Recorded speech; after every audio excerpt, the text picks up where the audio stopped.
நம்மில் பலரும் நவகிரகங்களில் சனி பகவானை பார்த்து மிகவும் பயமடைந்துள்ளோம் என்றால் அது மிக இல்லை. ஆனால் சனி பகவான் கோபக்காரர் தான். அதே சமயம் அவர் மற்ற கிரகங்களை விட பாசக்காரரும் கூட. கிரகங்களிலேயே சனி பகவான் மிகவும் முக்கியமானவராகவும் நீதியரசராகவும் விளங்குகிறார். நீதியரசர் என்று அழைக்கப்படும் சனி பகவான் தவறு செய்பவர்கள் மீது கோபம் கொள்வார்.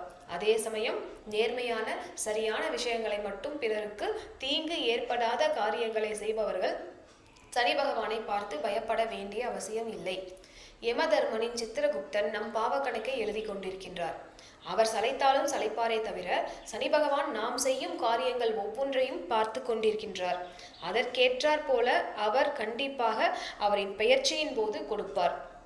தவறென்றால் தவறு என கண்டிக்கும் சனி பகவான் அதே சமயம் சத்தியத்துக்கு கட்டுப்பட்டவர்களை கண்டிப்பாக அருள்வார். அவர்கள் சனி பகவானை பார்த்து பயப்பட வேண்டியதில்லை. சனி பகவானை சனிக்கிழமைகளில் வழிபடுவதும் அல்லது அவருக்கான விசேஷ நாட்களில் வழிபடுவதும் மிகவும் சிறப்பானது. ஒவ்வொரு வாரமும் சனிக்கிழமைகளில் காலையில் ஒரு எல் விளக்கை ஏற்றி சனி பகவானை மனமுருகி, நான் எந்த தவறும் செய்யவில்லை, என்னை காப்பாற்றுங்கள், என்னை நல்ல வழியில் வழி நடத்துங்கள் என்று வணங்கி வந்தால் நம் வாழ்வில் உள்ள துன்பங்கள் நீங்குவதோடு நம் வாழ்வு சிறப்பானதாக அமையும். ஒவ்வொரு சனிக்கிழமைகளிலும் சனி பகவானை வழிபடுவதை வழக்கமாக்கிக் கொள்ளுங்கள்.